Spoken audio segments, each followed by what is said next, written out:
I'm Jonathan Searcy, an Associate Professor of English at Southern Wesleyan University. We're so thankful you've joined us for the second SWU Literary Festival. This festival was made possible with the support of SC Humanities, a not-for-profit organization that inspires, engages, and enriches South Carolinians with programs on literature, history, culture, and heritage. The South Carolina Arts Commission itself receives support from the National Endowment for the Arts. Our theme for this year, for last year, for every year until we stop getting good work from the state's high school and college students is this: South Carolina, real and imagined. For the inaugural SWU Literary Festival, I chose as the festival's epigraph T.S. Eliot's oft-quoted lines from Little Gidding. "We shall not cease from exploration, and the end of all our exploring will be to arrive where we started and know the place for the first time." The purpose of this festival is to allow South Carolina's high school and college students to meditate on this state, and then, through the power of their poetry and prose, help us to know this state, the things and people in it, for the first time. Last year's festival happened roughly 2 weeks before COVID-19 hit America in full force. We're still living in the pandemic, with one consequence of its reality being our having to host this festival virtually. In the intervening months, we've had plenty of time to sit and consider South Carolina, from inside our homes or in safely distanced outdoor spaces. We've had time to think about the state's history, the miles it has traversed over the years, and the distance remaining in a journey towards justice it has yet to complete. In this year's collection of poetry and prose, you will hear poems titled "Down by the Crick" and "Passage Through Mountains" that consider the external landscapes of South Carolina. You will hear a poem reflecting on what it means to grow up Black in the city of Florence, and an essay about discovering a life-changing teacher in the town of 6 Mile. You will hear a short story about a small girl lost on her grandmother's property in Pickens County, and a fantasy story that turns South Carolina into the setting for a monster chase. Finally, you will hear a poem that attempts to valorize some of the famous men and women who hail from South Carolina, as well as a short story set in the antebellum period that calls attention and searches for a response to the injustices of that period. I encourage you to listen to the writers from this year's festival well, because if you do, you just might arrive at the South Carolina where you started and find that you know the place for the first time. We begin our literary festival with poetry. Our first reader is Carson Kohlenbaugh, a junior horticulture student at Clemson University who hails from Kennesaw, Georgia. His poetry, which was part of the first SWU Literary Festival, focuses on his experiences as a student and scientist in the Southern Appalachians, and his work attempts to translate those moments while establishing a clear sense of regional identity. He hopes that listeners will walk away from his poetry feeling more connected to their own personal ecology. Hello, my name is Carson Kohlenbaugh, and today I'll be reading 3 poems. The first poem is called "Passage Through Mountains," and it's about the Jocassee Gorges. Listening to the public radio, the Don Quixote suite with electric applause, on Rocinante traveling Forest Service roads. 1. Introduced to the locals on the side of the path. Budweiser, king of beers. Nokia phone, a corpse of Pepsi Cola, 1970 cents rusted through. Trampled natural light, Smirnoff Ice, old tail light, and liters of slush. There are other things can't say their name. Ipomea, Silphium, Amphicarpea, Simplocos. Have to look at the veins. Have to feel the pubescence on the top of your tongue. 2. The Blue Ridge Escarpment is the second wettest spot in the country, with moist spirals coming from the Gulf and the Atlantic, equidistant and holding innumerable sprouts, sweet birch, bite of wintergreen. At noon, pounding rain pools on hardpan, the precipitant, the liquid slurry of the sponge earth. 3. There is the man in the mountain who we found on the journey. He said, "Look in the stone pools, check for salamanders. Do not linger in areas with many standing dead hemlock trees." The public radio clicks off with the opening truck door, left with the rustle of snails in flight.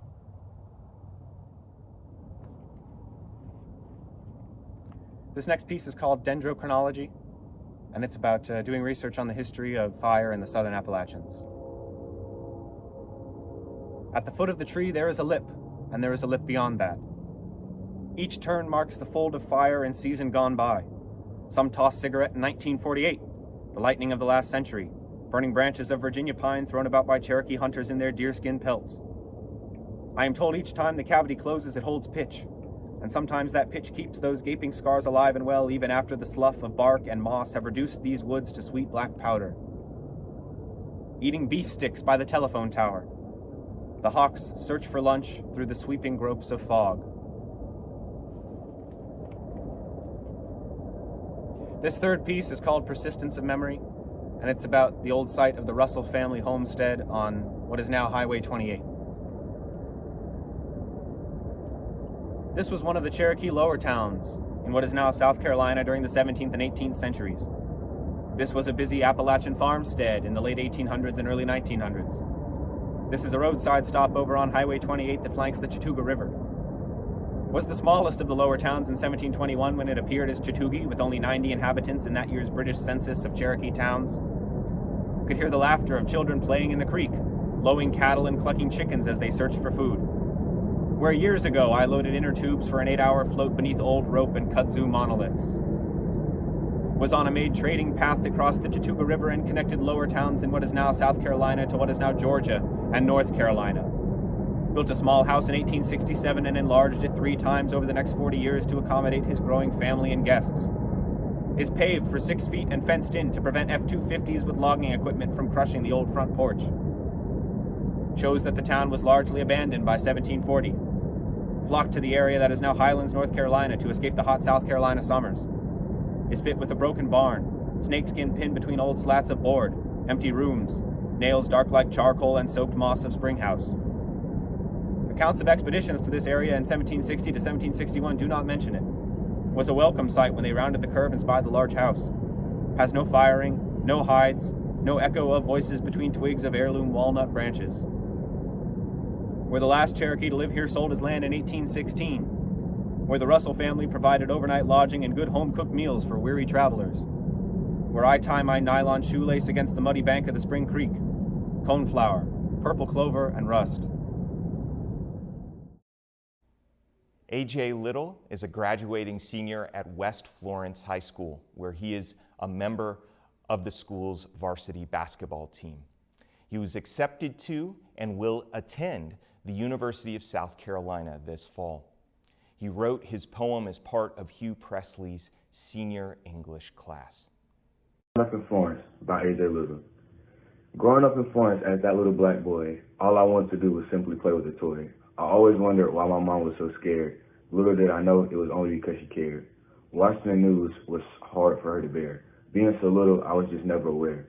Getting a little older, seeing the world getting a little bolder, I'm finally realizing it was all because of the color of my skin. How in the world could people's heart be so thin? But then again, look at the world we live in. Black man getting pulled, not knowing it was the end. It started happening so much that they came up with the Black Lives Matter trend.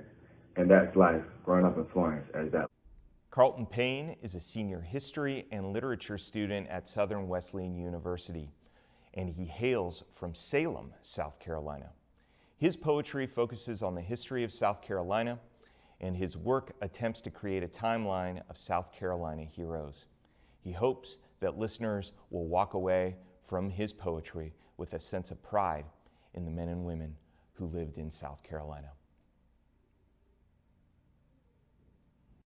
South Carolina heroes. We are Carolina's heroes. We defended her from foreign invaders. We are worth more than zeros. We are South Carolina's crusaders. Andrew Pickens is my name. The Cherokee call me the Wizard Owl. The safety of Carolina is my aim. I hope to stop the British on the prowl. My name is Francis Marin. I was given the name Swamp Fox. For Carolina, I am very caring. For the British invader, I wish them smallpox. Catherine Morberry is my name. I warned the militia the British were nearby. Death to the British was my aim. At Cowpens, I served as a spy. Match Jolly is my name. I was despised by many northern aggressors. The last thing many of these invaders knew was jolly. I wish death to all these suppressors. Joe Hooper is my name. I was one of the most decorated war soldiers. It is for Carolina I fight, not for fame. In the midst of the protest, I placed the burden on my shoulders. We fought for Carolina's future. We knew these invaders should not succeed. That is one thing that we are sure. It is for South Carolina we bleed. Ben Wyatt is a senior media communications student at Southern Wesleyan University. He's also studying digital writing and publishing and Christian studies. Ben hails from Clemson, South Carolina. Ben's passion and calling pertains to the power of storytelling, and his poetry reflects this calling. He hopes listeners, especially his fellow Christians, will allow his poetry to challenge them and make them carefully consider their own stories and how they see the world. Conventional. Conventional. My traditions oppose conventional behavior like the repurposed fabric I drape over my skin. This was not made for me. Stand out, tradition. Beholding is becoming tradition. Trade your way to the top. Black socks revolutionize my friends around my autumn red mop crop tops. Convection. Bake me to perfection. It never happens. Can't get the recipe right until I'm already in the oven. My tradition. Didn't rise enough. Dry. Too sweet. Interesting. Strange. Unconventional, at least. The yeast didn't work for me. I'm falling out piece to piece, draped over the countertop. Down by the creek. Did I make the wrong choice? If this is right, why does it feel so wrong? A cute little guy just squiggled up to me. You would know what to call it. Skink or salamander. He stares at me like you did. One soul to another. Anxious, yes, but there nonetheless. We are right for each other in this moment. Neither of us could accept the water we were swimming in or where it came from. Paris Mountain Water Company. Wet leaves smacked together against an unturned stone, dammed up, and it felt good. Back when we got summer breaks and didn't know we were gay, there's so much we didn't get, so much I didn't do. College parties, matching costumes, apple orchards, and autumn colors. Oh, to do the things you loved to do. You looked to me. But I was caught up in the smudges of the mirror. You waited, and I sat, stagnant in the lake, wading my way back to red clay stains where I knew it was safe. We never even said, I love you. I would have meant it. At least as far as my broken understanding of love can reach. When I hear the rings of love around the corner, I run for cover. We never should have met. My victim, my baby. Scary movies and Halloween won't be the same without you. Scurry down with the shocking sunset, please go. The burden of knowing you're there, thinking of me. Unbearable. And I know better than to hope to see you again, which is why it's so painful to see you go. I blink, and you're gone. Black and white. What is right? What is wrong? What is good? What is evil? What is winter? What is South Carolina? What is God? What am I? What is gay? What is straight? What is hate? What is love? What is church? What is sex? What is light? What is dark? What is red? What is blue? What is she? What is he? What is young? What is old? What is dead? What is alive? What is loud? What is not heard? What is need? What is want? What is big? What is small? What is free? What is a slave?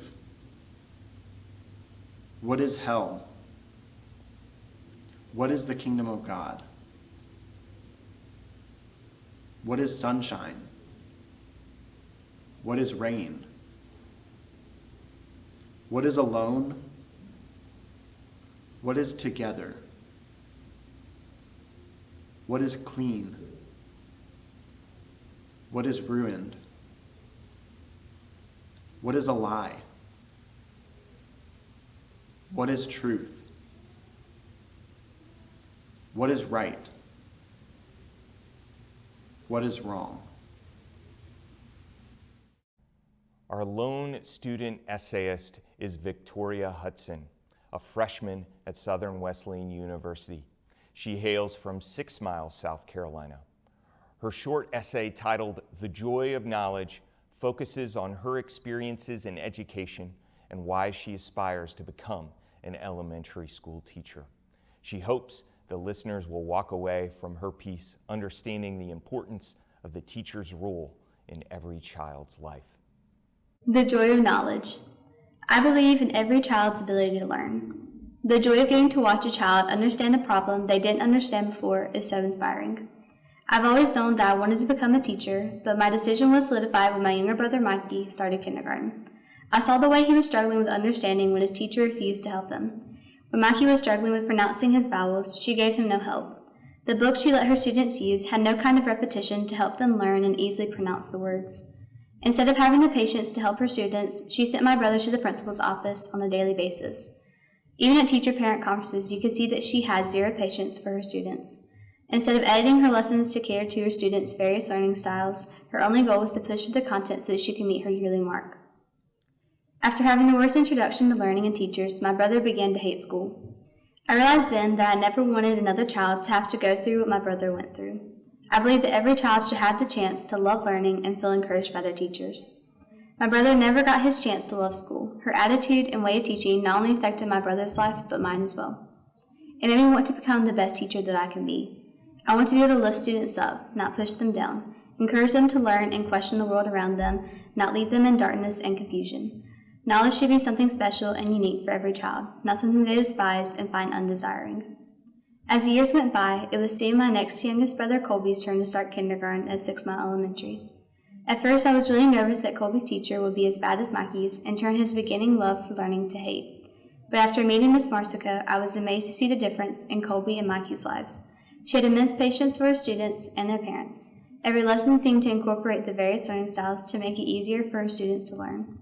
Her kindness and passion for teaching brought joy and made learning easier and enjoyable for her students. Miss Marsico soon became my inspiration for the teacher that I hope to one day soon become.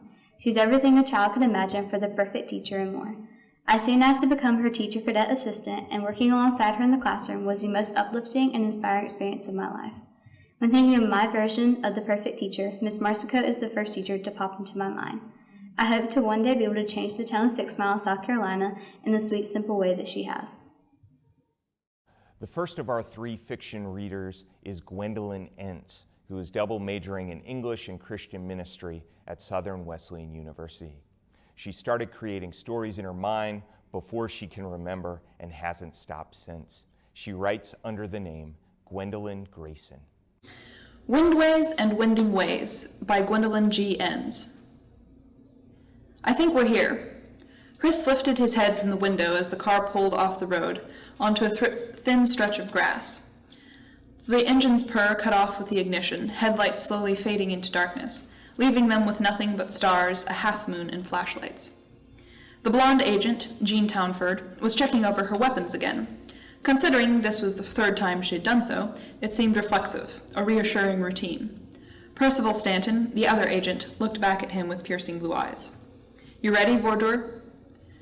Chris nodded, unlacing thin-looking arms from the backpack he had been hugging to his chest. He didn't know why he had brought it. It wasn't like he had seriously thought he was going to have time to do biology homework while out on his internship. Letting the bag fall to the hatchback's floor, he grabbed his baseball bat from the seat beside him, rubbing a finger over the wards and spells etched into the dented, scratched-up steel surface. Not quite as polished as the agents with their rim locks, but it was his, and he knew how to use it. He hopped out of the car into the winter night, pulling on his gloves. The safety vest issued him by the Corporation of Extra-Normal Creatures and Activities was already on, under his coat. Either because the dimension or the country they were from was colder than his, the two other Senka agents didn't bother with winter apparel, just the vests. Any last questions you want to ask before we get this circus on the move? Townford said, eyeing him from head to toe appraisingly. Chris shook his head, ignoring the odd phrase. Instead, he focused on not nervously bouncing on the balls of his feet. The car door clunked closed behind Stanton. He placed his crossbow on the still-warm car hood, holstering his rimlock. Why don't you go over the key points one last time, just to be sure? Chris nodded. Subject, Windway. Classification unspecified due to a lack of confirmed data. Draws in its prey via mind affectation, sending it in spirals until they're close enough for an attack. Signs to look out for include general haziness or a strong urge to keep moving, repeated landmarks passed, and sometimes a low rhythmic whistle, which has historically been associated with the Windway. Key point to attack is the eyes. Extent of capabilities unknown. Mission, termination, not extraction, since it's developed a taste for eating humans. Both of them nodded, Townford smiling encouragingly. Excellent summary, Stanton added, looking up from last-second calibrations. You've clearly done your research. Spells glimmered briefly along his crossbow. It's not often I get to deal with something from outside my South Carolina, he said, or, this dimension, not counting ghosts and Vianons. He bit his lip. Stop babbling. Townford chuckled. I keep forgetting you guys have supernaturals here. Anyway, are you sure you don't want any extra weaponry? Chris shook his head. He was aware how ridiculous his baseball bat looked, but he wanted to be familiar with something on this trip. Too many unknowns already. The trio started down the trail without further chit-chat. Chris hunched into his coat a little more, zipping the collar all the way up, glancing enviously at the much lighter-clad Senka agents. Branches reached for him. Ducking, he dogged Townford's heels, mildly impressed at how she managed to not snag her long ponytail on twigs. The two agents moved with a skill and a soundlessness that surprised him. Traditional wardens, like his family, insisted that the newcomer Senka agents didn't know a skin trader from a face stealer, much less how to move in a forest. The admittedly few agents he had worked with had done nothing to dispel this idea. Maybe other dimensions departments just had better training, or maybe Stanton and Townford just had more experience. After all, the Windway was a stray from D199, their home dimension, and their extensive expertise in that area alone was why they were here. As they moved silently along the narrow path, winding through gray trunks of leafless trees, the two were in constant, unreadable communication. He almost ran into Townford twice, when Stanton paused to further inspect something that Chris couldn't see from his vantage point. But those two always stopped, started, and moved in sync. He wondered if his dad or his grandmother would approve of them. Probably not, he thought ruefully. It doesn't matter how competent they are, they're still Senka. And, as Graham is fond of saying, wardens and them don't mix any more than old skins and new wine. The half-moon gleamed through a latticework of twigs and tree boughs, and they had flashlights, only used when necessary. Those bits of brilliance only highlighted the blackness of everything else. Up ahead, the path split into two. Both sides vanished into darkness, enshrouded in smoke made of shadows. With the same wordless communication, the agents split smoothly. Townford headed right. Stanton motioned him to the left. Chris followed, stomach uncomfortably light. It was too quiet. The occasional rustled leaf sounded like a grove full of cottonwoods in a windstorm. It was uncanny. The darkness, the silver slivers of light, the utterly windless calm, the silently standing trees, watching them as if alive beyond a mere biological definition, sent frozen shivers up Chris's spine, colder than the ice choking the streamlets he stepped over. He wondered distantly if those led to the lake. They only needed to follow the path. Chris kept his ears open and his eyes towards his boots, away from the rough-barked sentinels haphazardly lining the way to a destination he could neither see nor guess, away from the menacing obscurity of night. Barely avoiding stubbing his toe on a root, Chris's mind wandered towards the last bit of reading he hoped to finish before tomorrow's test, and the assignment due next class, and he still had to check next week's schedule, a worryingly foggy memory. Forcing his mind back to the present, he tried to ignore the sudden feeling of helplessness nagging at his breath. He was here now. He had to work on this. Something thin and light enveloped his face with a sticking sensation. He froze, biting back a yell of alarm, not wanting to startle either Stanton or any nearby creatures. His heart hammered, nerves on edge. Forcefully, he sucked in a breath. With a sudden burst of realization, he realized that A, it was a spider web, B, the spider was not in it, and C, he was walking in the woods. Spider webs were everywhere, so he should have been paying attention. He doubled over, so relieved he felt moronic. Honestly, why am I even here? It was past midnight, meaning he had only slept 4 hours out of the last 24. He had a test tomorrow for a major he was no longer sure he wanted to pursue. It was freezing. He was trailing a beast from another dimension with 2 people he didn't know and who frankly didn't need him, in an internship for a career he didn't know if he should follow, serving a corporation his sternly traditional family despised. This, all a few short months away from having to make new decisions for the entire course of his future, decisions full of unknowns as dimly murked as the trail in front of him. Meanwhile, he was carrying a mythical baseball bat, and he had spiderwebs all over his face. Some hysterical corner of his mind wanted to burst out laughing. He didn't. Instead, he cleared the web from his face, moved forward. He had to keep going, after all. Now was neither the time nor place to stop, and... Where's Stanton? His heartbeat just settled down, leapt back up again with extra espresso-fueled fervor. Whirling towards the trail behind him, Chris snapped up his flashlight and turned it on, scanning all the surrounding area. No one was in sight. The pounding of his heart rang dizzily in his aching brain. "Agent Stanton?" he hissed. He ran the flashlight all around him, back up towards the trail in front of him. Only bare dirt and roots. He knelt down to the ground, searched for footprints. The frozen ground offered nothing. "Agent Stanton!" Stanton was supervising him during the hunt. He wouldn't leave him, right? It might be better to wait here. Chris shook his head. No, he had just fallen behind. He could catch up again. He quickened his pace, forgetting any spiderwebs. Maybe Stanton was just around the bend. There was only one trail here. The split had been behind them, so why was there another one? It loomed ahead with an ominous twinge of deja vu, identical to the last fork. They had chosen the left path, right? Chris knew he had to keep moving, had to keep up with... He ground to a halt, skin crawling. To his left was a low sound like a whistle, rising and falling in a slow, steady pattern. He hadn't realized that he had continued towards the split in the path until the whistle stopped. "Stanton?" he said again, not daring to raise his voice above a whisper. The branches loomed overhead, rustling and scratching in a sudden breeze, like the murmur of hoarse ghosts. He wasn't sure what was worse, that he felt piercingly alone in this world of stifling shadows and living trees, or the fact that he knew with a bone-deep certainty that he was not. Chris clutched his baseball bat, the rubber grip of comforting familiarity even through his glove. This was fine. He had faced worse before. Closing his eyes, he fought to concentrate, think through this. Keep going, he told himself. The original plan was to follow the Windways Trail and engage it that way, if we couldn't find its lair before then. But I don't know the way. I don't know how to fight this. I barely even know what it looks like. Frosted air singed his lungs. He focused on that, forcing the sudden edge of panic from his mind. Keep going, along the Windways path, one step at a time. The pull to keep moving tugged at his mind, even as he debated. Running a gloved finger along the length of his baseball bat, he stepped forward, following the Windway's direction.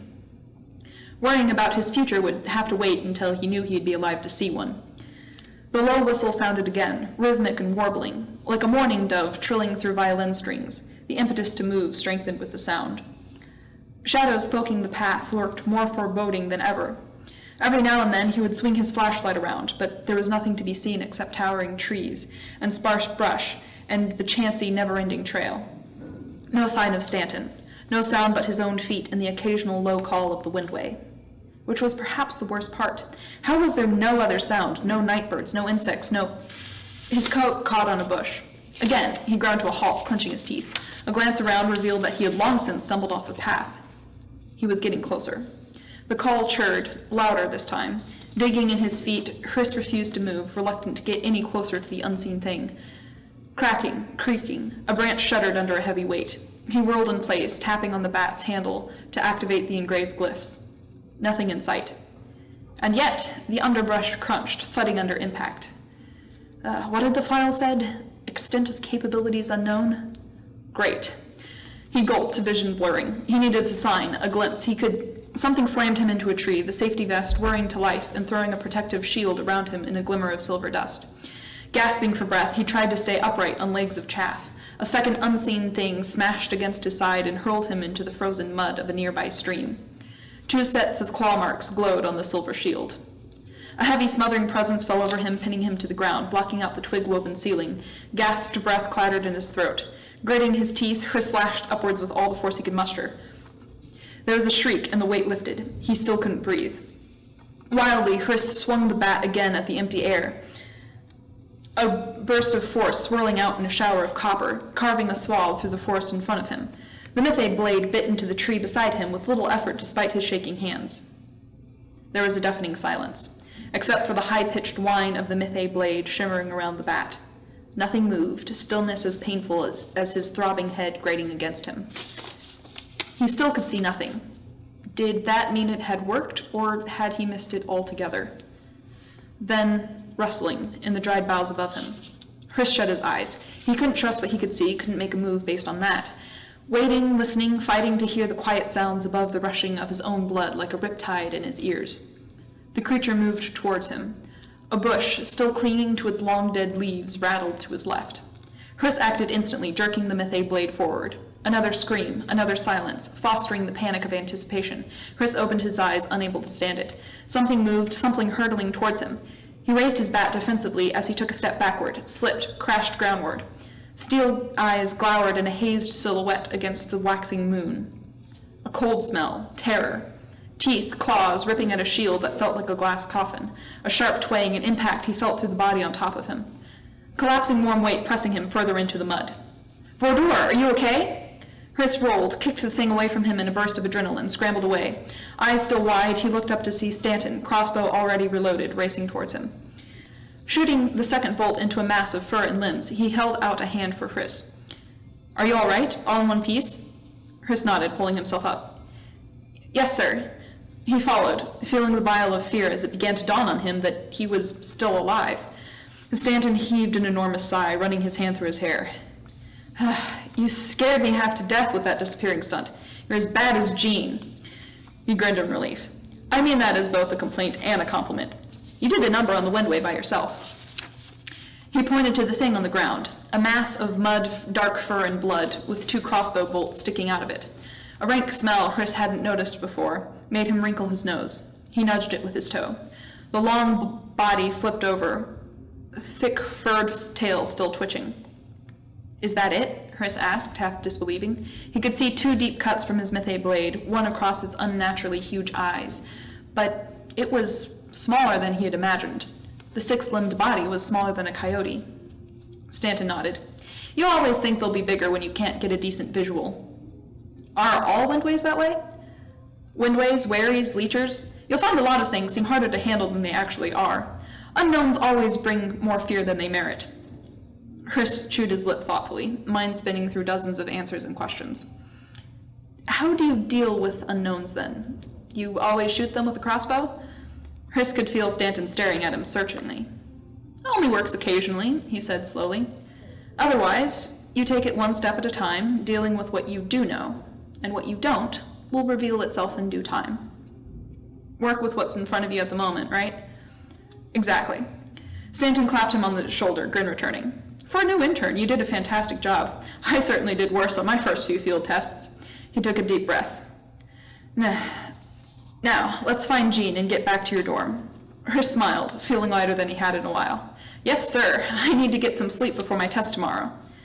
The woods were still plunged in as nebulous a darkness as ever.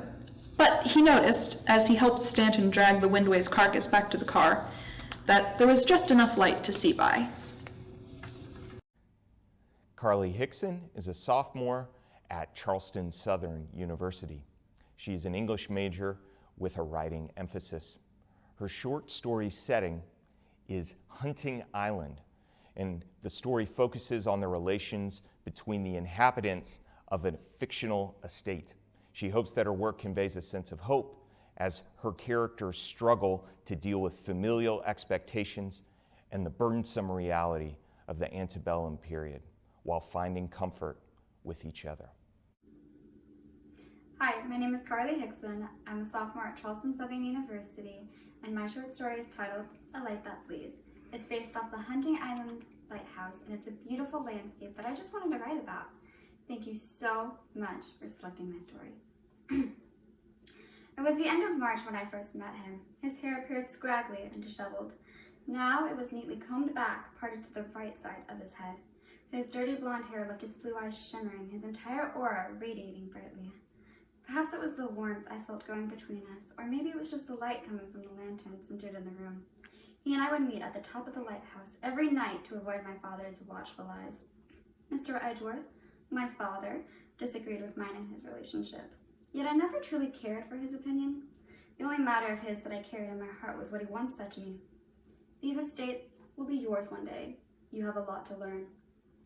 My father didn't understand my oddities, and he commented on them frequently. My newest abnormality was the taste in the company I kept. The boy swept away my thoughts as he locked his pinky with mine.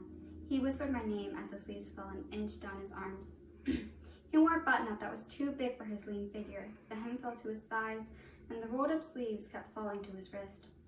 He had undone the top two buttons in hopes that I could view his clavicle, which I supposed was fine. Whenever I moved too close to him, undesirable pictures flashed in my mind. The crack of a brown leather whip meeting dark features, my father's countenance sneering down at me, and the lowly frown my former handmaiden used to wear. It seemed my father and previous caretaker would always rule over my thoughts. I was helpless in their reach, and not even my love could free me from their clutches. Unbeknownst to me, a string of tears left my eyes before I could stop them. I saw his ocean eyes widen as the sun slanted on my cheeks, catching the water before they fell from me. I tried to apologize, but he shook his head, effectively silencing me. These ruthless individuals may have ensnared my rational beliefs, but he took care of my heart. For that, I would always be thankful to him. Wet thumbs slowly lowered to my chin, lifting me up to look at him. He forced me to take in the sight of him, and I did so willingly. I wanted to keep looking at him, as he was the only source of happiness I had. Beyond the walls of my home, I could be free with him. That knowledge, that feeling he gave me, was my greatest treasure. It was when he became close to me that he finally stifled my fears. I remember the first time I met him. My father and I had just arrived at Crescent Well Estate for the first time. Mr. Edgeworth was already making plans to convert the mansion into a plantation's homestead. He owned two lands, one down south in Georgia and in this location in Hunting Island. He hadn't planned to expand his business in South Carolina, but an opportunity presented itself to him.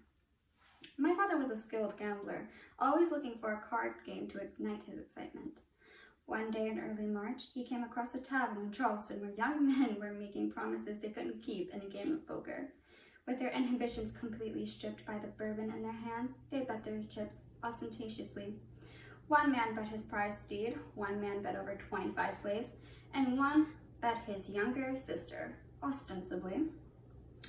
I found it hard to believe someone could make such a proclamation and fulfill it. The last person, a younger man named Thomas Wright, bet his entire estate. My father, still sober from traveling, inquired about his offer, to which Thomas provided a key and tossed it onto the pool table. Mr. Edgeworth quickly cleared the pot, leaving the entire group in awe. When it came time for him to choose his prize, the Crescent Well Estate was the ultimate. Feeling sorry for the arrogant heir, my father offered him an administrative position. Thomas was to be a farmhand. He would have a chalet at the edge of the farm, and he was to survey and organize slave activities and shifts. Upon hearing the offer, he chugged his pride and begrudgingly agreed. A Upon approaching the main doors to the house, I basked in the architecture. White stone and bleached bricks made up the three-story complex. A massive staircase led to the large doors and deck that surrounded the second story. Looking back, I noticed a white bridge in the distance that led to the marshes. Behind the curtains of Spanish moss, I saw a small gazebo. I knew quickly that that would be my favorite place for reading Jane Austen's works. Flowers and bushes stretched against the land, almost like a labyrinth of spring. This place was well loved, and I planned to continue caring for it. When the doors opened, we were met by Thomas himself. Dark circles fell into the bags under his eyes, and his tie was thrown loosely around his neck, and it appeared as though he had emerged from a pigsty. He glared at my father, who brushed past him without hesitation. When our eyes met, his gaze softened for a moment. In a sloppy gesture, he extended his hand to meet mine, shaking it. He looked unappealed by my lace gloves. Thomas Wright, he introduced himself brusquely. I presume that you are Miss Edgeworth? He dropped my hand without warning, and it fell limp against me. A part of me was apprehensive of his mannerisms, but it soon crossed my mind that this was the man who was bested by my father. Of course, he'd be furious at my father and, at the very least, miffed at his associates.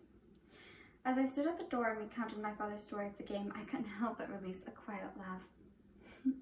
Ah, so you're the nitty-naughty ninny-hammer who lost his estate, I teased, unable to contain my growing amusement. Thomas didn't look as thrilled. What did you call me? He asked, eyes wide, with his elbows extended to the top of his forehead. His expression was even more comical.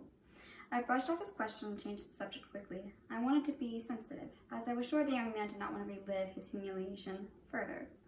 I inquired about his family. They must have been displeased to hear about their son's failed venture.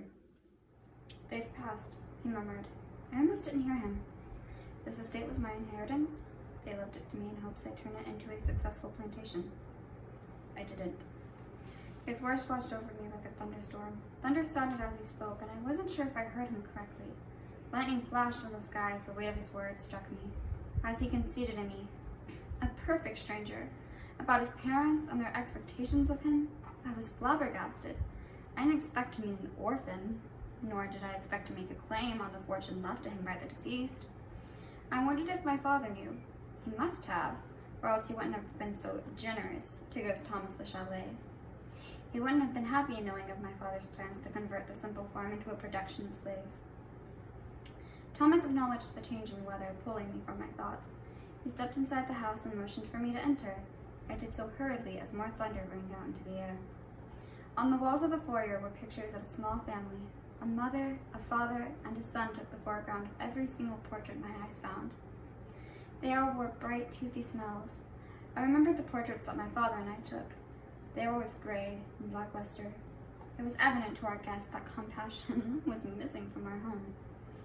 I wouldn't be surprised if Thomas saw it too, regardless of the fact that we had just made his acquaintance. I didn't expect my relationship with the boy to change after moving, but I was unaware of how much influence he would hold over me. As days passed, I began to feel more comfortable in my new home. Things weren't so different from how they were in Georgia. The only notable difference was the lighthouse I often journeyed to.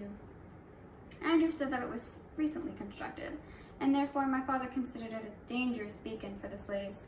It was ridiculous, as he believed it would inspire them to revolt. He addressed it as a flaming light and accosted the slaves who dared to even look at it. The roof of the large structure and the light that shined from it towered over the magnolia trees lighting the edges of Pleasantville. It was hard not to look towards it, but the slaves learned to avoid doing so quickly. I felt sorry for them. I could flee to the lighthouse whenever I wanted. I would always give some half-hearted excuse to my father, informing him that I was going to read or feed the ducks and make my escape to the building. It was always a difficult adventure, as I would evade the slaves' gazes and pray that I made it safely up to the numerous flights of stairs. Once I reached the top, I would always press my fingers against the glass frame and dream. I dreamed of changing many aspects of my life. I dreamed of taking over my father's business. I wanted to relinquish the slaves of their duties, pay them stately wages, and offer them habitable conditions, much unlike the small one-room houses many of them were confined to.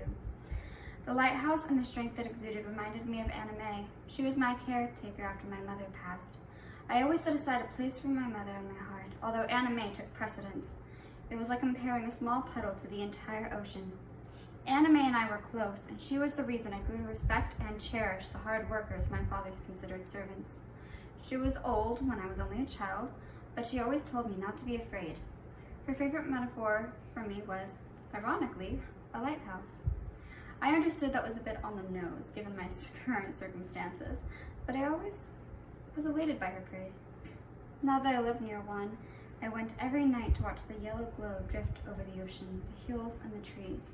It was my safe haven from Mr. Edgeworth's watchful eyes and the rising tensions of the South. It was where I planned for my future when I'd become an advocate for freedom. It was where I tried to reinvent myself every single night. One night, I was reading Persuasions, the last book written by Austen before her passing. Seeing how both protagonists met again after several years of separation and rekindled their love left me hoping for a similar outcome. I often wondered what would happen if Thomas and I met before he and my father did. The young sir was admittedly dapper, though his exterior suffered from the labors of his work. I sometimes watched him in the field, sweat-covered limbs helping the slaves complete their task. He would laugh at them and share strings of curses with them, all dependent on the jobs Mr. Edgeworth forced on them. If I tried to help, the old coot would undoubtedly call upon a whipping boy, reinforcing the mentality that a lady shouldn't concern herself with manual labor. I was only good for finding a man, becoming pregnant, and securing an heir for my child's legacy. To do so, I'd be forced to wear bows, corsets, and other garments that constricted my breathing. These unpleasant memories were interrupted by the sound of coarse metal shifting over the steel floor. I hid across the room as the door opened, and I hoped my father hadn't just stepped in.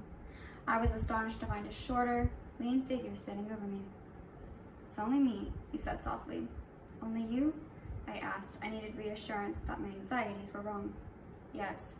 Edgeworth didn't see me. I stood to meet the boy in front of me, his hair combed neatly to the right. He was wearing a large button-up that didn't quite fit him. He kept fiddling with the sleeves, obviously perplexed by their physics. They kept falling down on his arms, and he would keep rolling them back up. His attempts at fixing his attire ceased when he looked back at me, as I scanned my dress, taken back by the obvious buoyancy of my petticoat.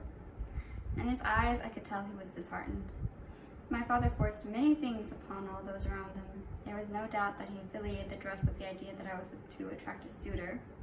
The blue cotton fabric contrasted against his white shirt and dirt-covered trousers. Still, his appearance didn't bother me, and at this point, Mr. Edgeworth's opinions were no concern of mine. I requested that he look at me, not my dress, and he complied. His ocean eyes, my favorite eyes, met my own. Through some unfound strength, I implored that he did not lose courage in our relationship. My father was elderly, and I expected his health to falter soon. As he grew older, he became more accepting of my quirks, of my relationship with Thomas, and my ideas of a new life. I had faith, albeit small, that there was a way to achieve our goals. If a group of men could work hard and build a structure we took refuge in, and the beacon of light we looked towards at night, then Thomas and I could work hard too. He had learned a lot from working with the slaves. He began to hear their stories and learned a few of their names. He understood their culture and found that they were indeed human, despite the popular beliefs of the state. He found responsibility and gained a deeper appreciation for this home left to him. I promised that upon our marriage, he would take it back, and we would grow together. Whether we had to weather hurricanes, a war, or even the disapproval of many people, we could flee from it all, recoup, and return with a cemented faith. Crescentwell and the hunting lighthouse would be our domain, and we would provide a home for those like us. Thomas had fought off my fears without knowing it, and through our firm belief in each other and God, we would present how to build anew in the South. This was the beginning of our reconstruction. Over 100 feet above the sea, we found love and a light that flees. Olivia Keaton is a freshman English major at Southern Wesleyan University. She hails from Seneca, South Carolina. Her story is a fictionalized account of her own experiences growing up in the upstate. She loves having the opportunity to share her writing and hopes that it will help her listeners look back on their own childhood memories with fondness. An everyday adventure. Emma slipped her chubby little hands into the pockets of her hot pink jacket. Winters in the foothills of South Carolina could get surprisingly cold. Leaves crunched under her feet as she made her way through the small patch of woods behind her grandmother's Pickens County home. She looked up at the tall pine trees towering over her and began to wonder whether or not she would be able to climb one. How hard can it be? She thought aloud. Of course I can climb a tree. After spending several minutes trying to find the perfect tree, she started her ascent. She reached up to the lowest branch and tried to pull herself up. Climbing a tree was harder than she thought. She struggled to get her feet off the ground and eventually just gave up.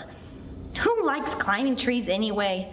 She brushed her hands off and was off to her next adventure. Soon, Emma found herself at the edge of a ravine.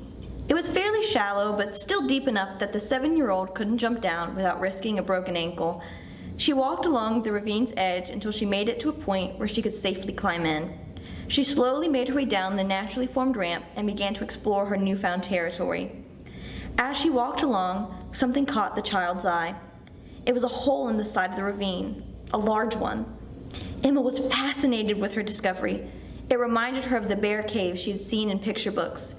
She just stood there for a moment in a daydream-like state, wondering what creature called this hole home. Then, suddenly, she realized how much she didn't want to come face to face with a bear or whatever else would come out of that small cave. Full of childish fear, she dashed off, up and out of the ravine. Of course, there was nothing really there, and the hole was no more than a few feet deep. But in that moment, Emma's imagination got the best of her, and like many children, fear of the imagined was just as great as the fear of anything real. A cold wind blew through the trees and across the back of her neck. She shivered and pulled her jacket tight around her. Emma had no idea how long she'd been out there, nor did she know where she was. With little sense of time and space to begin with, the girl got easily turned around after climbing out of the ravine. Cold and lost, she began to panic. All she wanted was to be back in her grandmother's house, sitting in front of the fire, snacking on some fresh-baked cookies. She figured that if she just ran, she would come out of the woods eventually, so she took off. The chilly air stung the back of her throat, and her nose grew red and runny. Slipping on some leaves, Emma fell to the ground with a loud whap. She just sat there in a state of shock for a second, before bursting into a flood of tears. She pulled her mud-stained knees up against her chest and rocked back and forth, violently sobbing. Although it was hard to hear over the sound of her own cries, she could make out the faint sound of her grandmother's voice calling for her. "Gammy?" She wiped her eyes and pulled herself to her feet. She heard the familiar voice call out her name once more. She began to run again, this time careful not to slip on wet leaves or trip over a stray root. The sun shone through the trees brightly as she reached the edge of the woods. As she emerged, she realized where she was. She wasn't far from home at all. In fact, she had never left her grandmother's property. "It's too cold to stay out any longer," her grandmother said from the back porch. Emma ran up the steps and flung her arms around the old woman's waist. "Oh, your hands are ice cold. Let's get you warmed up." Emma nodded her head in agreement. The smell of baked sweets coming from the kitchen battled that of the crackling living room fire, and a war that's only victor was the small child whose nostrils were filled with the heartwarming scent of the holidays. Emma took off her jacket and changed out of her muddied clothes into a comfy set of pajamas, still hot from the dryer. She wrapped a blanket around her shoulders and sat down in front of the fire. Her numbed hands soon began to thaw, and the rosy pinkness of her cheeks started to fade. "Cookie?" Her grandmother offered her one of the fresh-baked goodies from a tray full of chocolate chip goodness. "Yes, please." Emma pulled her hand out from underneath the blanket and grabbed 2 cookies. "Thank you." Her grandmother smiled. "I'll get you a glass of almond milk to wash those down with." Emma happily sat there, warm and full, thinking about the adventure she had had. "I climbed a tree, leapt down into a dangerous ravine, escaped being eaten by a bear, and found my way home after wandering so far," she said, perhaps exaggerating slightly on some points. "That sounds very exciting." Her grandmother was now snuggled up beside her. "It was, Gammy, and I wasn't scared at all," Emma explained proudly. "Not at all." "Not even a little bit?" "Not even a little bit." "Wow, you are so brave." "I know." Emma laid her head against her grandmother's shoulder and smiled. "You look tired. Let's go to bed." "Oh, I'm not tired at all," objected Emma as she yawned. Soon she was fast asleep, dreaming about the adventures she would have the next day. Our keynote speaker for this year's Literary Festival is Dr. Celeste McMaster. She's an associate professor at Charleston Southern University. Celeste has published poetry and fiction in the magazines and journals Short Story, the Dos Passos Review, MS Lexia, New Delta Review, Arkansas Review, and The Whale. And she is the winner of the 2016 Saturday Evening Post Great American Fiction Contest. She also won CSU's 2015 Excellence in Teaching Award. Celeste is not only a wonderful writer and teacher, she's a wonderful person, and I'm glad she's speaking at this year's festival. Good morning. Thank you to Dr. Cersei and Dr. Terry for asking me to speak today. I wish I could be there with you in person to see my wonderful friends and colleagues. You're really blessed to have the two of them as your professors. I know you know that.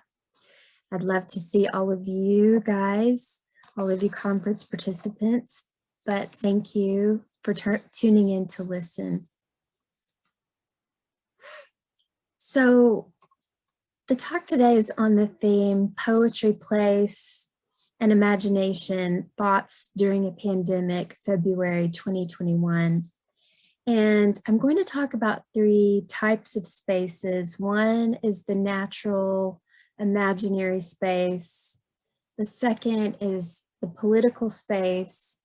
And the third is the personal space.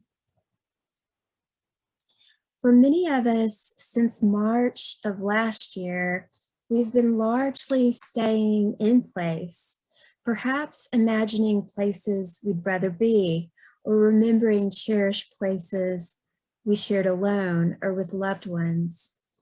Romantic poet Samuel Taylor Coleridge could relate. In This Lime Tree Bower, My Prison, Coleridge writes about being stuck under the lime tree bower, his prison, presumably because his wife, Sarah, scalded his foot with hot milk, one hopes accidentally. In his poem, he laments not being able to go for a walk with his wife and friends. However, after feeling sorry for himself for the majority of the poem, he has an epiphany. Sometimes 'tis well to be bereft of promised good, that we may lift the soul and contemplate with lively joy the joys we cannot share. You see, as he sat there with his sore foot, deprived of the actual journey, he had the opportunity to imagine his friends walking along the path. He thinks, now they're at this landmark, now they're here, now they're passing a walnut tree, perhaps they're seeing swallows and bees. Coleridge becomes so full of love and beauty that he even ends up sending thoughts of blessings to his ambling comrades. In short, he uses his imagination as a way to free himself from what he'd previously considered a prison. John Keats, another romantic poet, also recognized the beauty, sometimes even the superiority, of imaginary places over real ones. He says in Ode on a Grecian Urn, heard melodies are sweet, those unheard are sweeter. Throughout, Keats speaks of the power art inspires, art being both the Grecian urn and the poem itself, both which generate contemplating mysteries of another time and place. William Wordsworth, too, understood well the importance of remembering and reimagining place, particularly his beloved haunts of nature. In The Prelude, or Growth of a Poet's Mind, his autobiographical work, Wordsworth recounts how the landscape of his youth fit him to be the kind of poet we now know as the nature poet. In one of his most well-known poems, Wordsworth recalls the landscape that restored his spirits and provided reservoirs of images that would later comfort him during times of trouble and anxiety. Here's the poem, I Wandered Lonely as a Cloud. I wandered lonely as a cloud that floats on high o'er vales and hills, when all at once I saw a crowd, a host of golden daffodils, beside the lake, beneath the trees, fluttering and dancing in the breeze. Continuous as the stars that shine and twinkle on the Milky Way, they stretched a never-ending line along the margin of a bay. 10,000 saw I at a glance, tossing their heads in sprightly dance.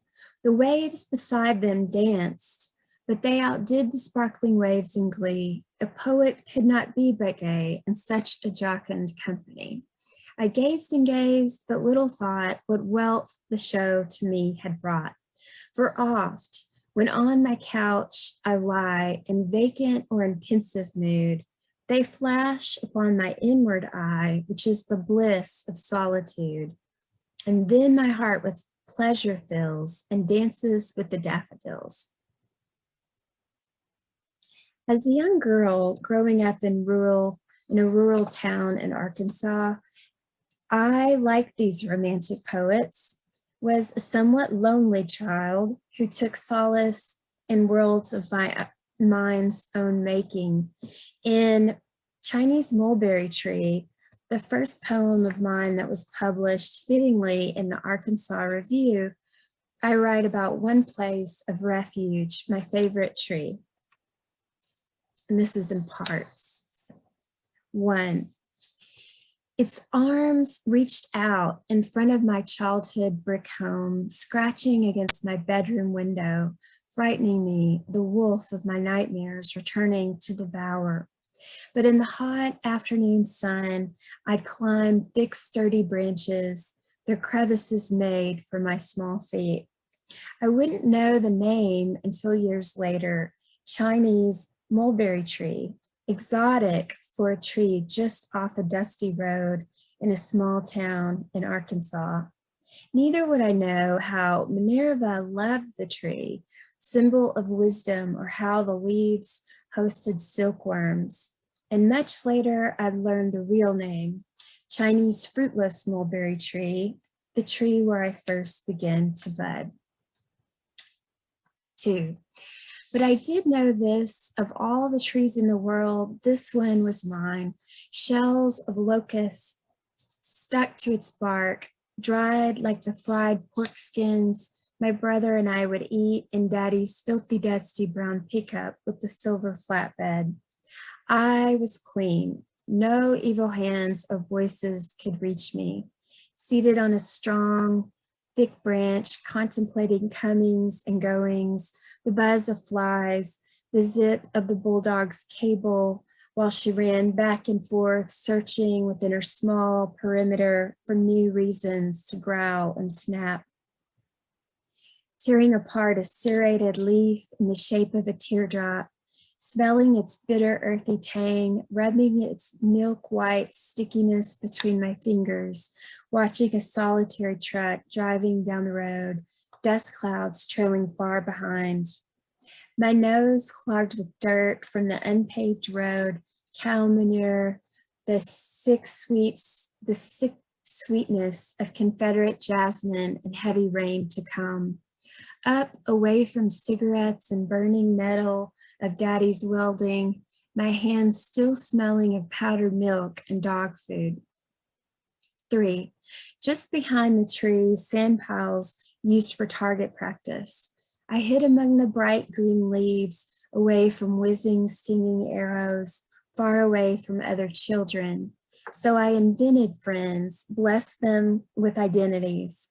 Each branch a room in my house. I was married and my husband would be home any minute. Dinner would be ready, for we were entertaining. Our babies played together, using teethed leaves as rattles. 4, the last time I saw the tree, it belonged to new owners. Lightning had split its body down the middle. Branches splayed like a broken umbrella, weighed down by my girlhood. Though I grew up in Arkansas, I have lived in the Carolinas for over 20 years. While some of us must of necessity move for reasons of relationship, school, or employment, Other writers are blessed to live, write, and serve in the same spot all or most of their lives. Wendell Berry of Henry County, Kentucky, is one such poet. Early in Berry's writing career, he became enamored with the work of poet William Carlos Williams, particularly of his use of one place as his subject matter. Although Williams was born and lived his life in Rutherford, New Jersey, a far cry from Berry's Kentucky homestead, Williams taught Berry to pay loving and critical attention to his own place. In his book, The Poetry of William Carlos Williams of Rutherford, Berry shares how he, at age 23, spent the summer of 1957 in an old farmhouse, reading and learning from Williams' work. Berry relates to Williams' famous "no ideas but in things," especially in terms of Berry's ecological values, the interconnectedness of all living and non-living things, and the ideas behind honoring and protecting them. In his poem, A Standing Ground, you can hear how he reverences his land. A standing ground. However just and anxious I have been, I will stop and step back from the crowd of those who may agree with what I say and be apart. There is no earthly promise of life or peace, but where the roots branch and weave their patient, silent passages in the dark. Uprooted, I've been furious without an aim. I am not bound for any public place, but for ground of my own, where I have planted vines and orchard trees, and in the heat of the day, climbed up into the healing shadow of the woods. Better than any argument is to rise at dawn and pick dew-wet berries in a cup. While Berry, whose mother, even in his infancy, read to him the Romantic poets, by the way, while he writes poems exclusively about his native land, Richard Hugo, in his book Triggering Town, doesn't agree that we should merely write what we know. Rather, Hugo believes that any place, anything in a place, anything we imagine about a place may be the beginning of inspiration, or in his words, a triggering town, and start us off writing. His stance is that creativity flows more freely when we're not wedded to a place, when we don't know the intimate details of one's hometown and its history.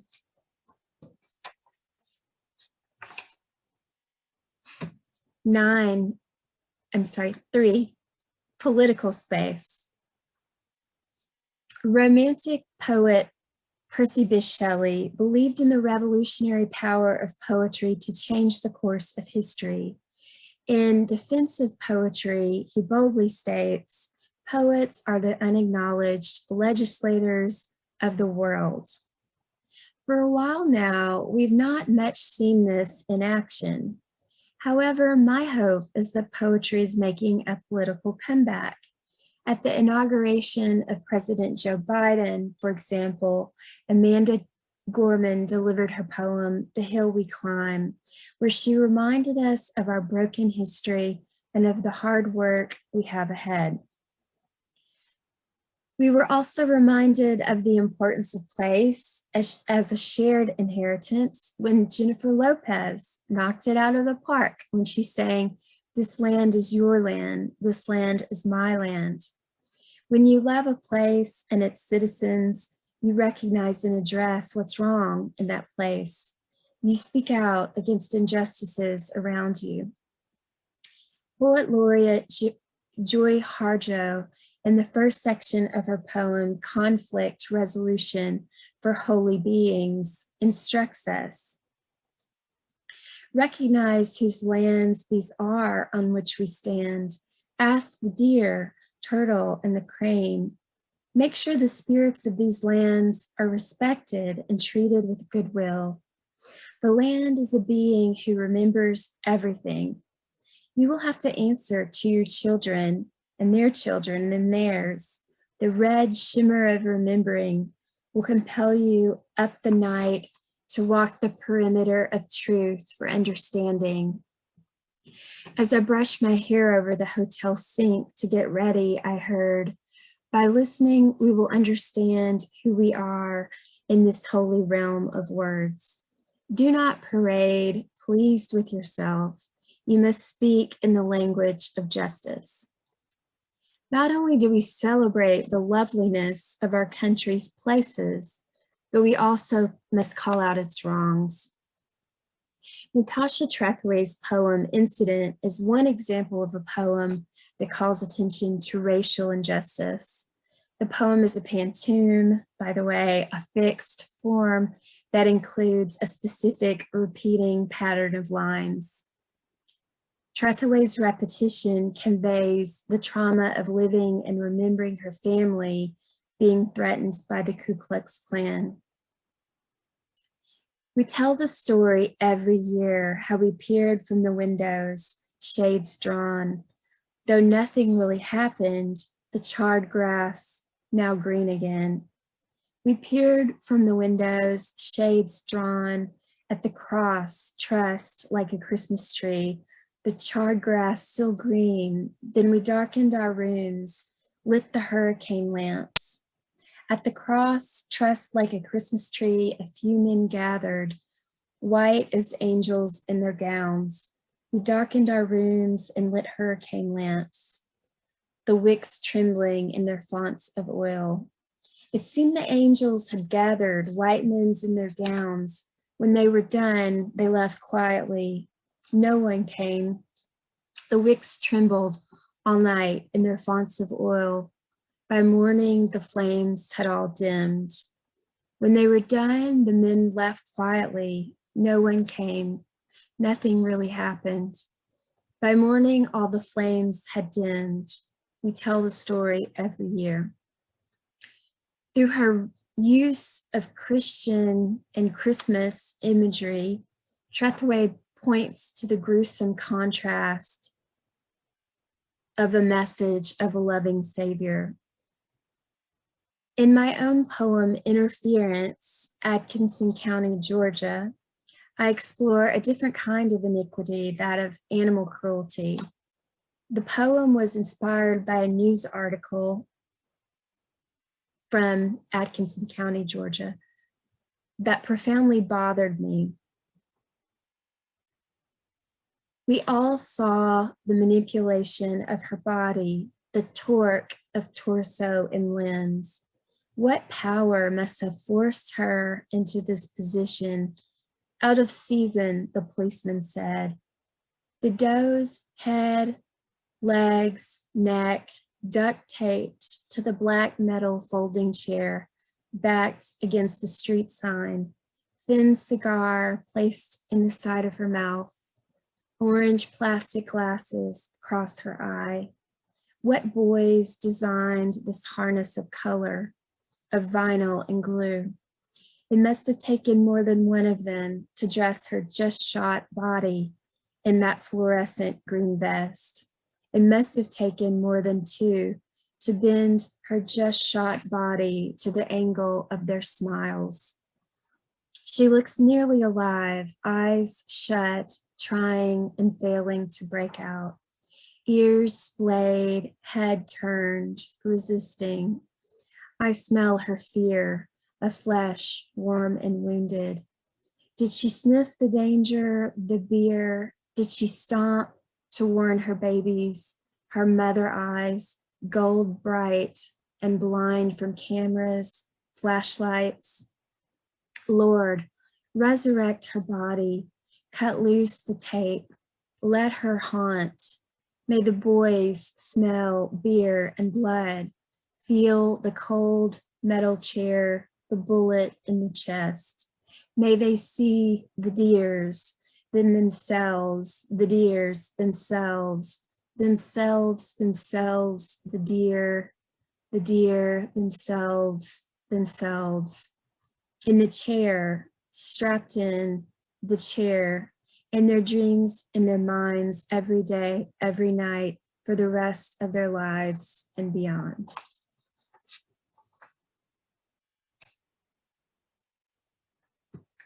So the last section is personal. Some poets and critics go so far as to focus on the mind itself as a place. Robert Bly takes it one step further and writes about not only the place of the conscious mind, but of the unconscious dream state as well. In Bly's book, Leaping Poetry, he discusses associative poems by writers of various countries and cultures. Bly explains that leaping poems are surrealistic works in which writers leap from the conscious mind to the unconscious mind, and oftentimes back to the conscious mind. Sometimes they're just hops, they're small leaps. Oftentimes in such poems, there are worlds inside of objects, such as this short poem, very short poem, by Shinkichi Takahashi called Potato. Inside of one potato, there are mountains and rivers. If potato is place is more of a leap than you'd care to make today, you might start just thinking about the places in your own lives, those you know intimately and those you only imagine. We are moving through challenging times when the importance of staying grounded in place and in spirit is crucial. The poem Lost by David Wagner encourages us. Stand still. The trees ahead and bushes beside you are not lost. Wherever you are is called here, and you must treat it as a powerful stranger, must ask permission to know it and be known. The forest breathes, listen, it answers. I have made this place around you. If you leave it, you may come back again saying, here. No two trees are the same to raven. No two branches are the same to wren. If what a tree or a bush does is lost on you, you are surely lost. Stand still. The forest knows where you are. You must let it find you. A few years ago, I too wrote a poem about being grounded in place and its material details, about the connections between the divine and the earthly spaces in which we find ourselves. So I'll end with this poem. This is called How to See a Burning Bush. First, notice your surroundings. Beneath the cafe's rectangular pergola, rosemary commingles with ivy and dianthus. The only lights strung above bones of wood, the orange against the bruising sky, how each sip of espresso shocks you back to things unseen. Listen carefully. Here on the other side of the empty wrought iron chair in front of you, a Yupon holly bush begins to hum, as if someone turned it on from underneath. Little by little, fire spreads. Slow motion from one branch to the other, a divine finger tracing limbs in fiery paint. So close, but no burning smell, no smoke, just low crackling. Kick off sling-backed shoes. Use the other chair as footstool. Warm your feet's soles. Observe God put the world on pause. Customers freeze. Coffee cups to lips. Hands stuck and gestures directing thoughts, traffic. Wafts of smoke stop dead around each table. Take a deep breath. Stand barefoot. Walk onto cold concrete. The bush afire, not consumed. Listen for a holy voice deep as a cave in the humming. Recognize it slowly as your own. A hissing ember in your chest, rising up your throat, out your voice. Listen. Thank you for being here with me in this virtual place.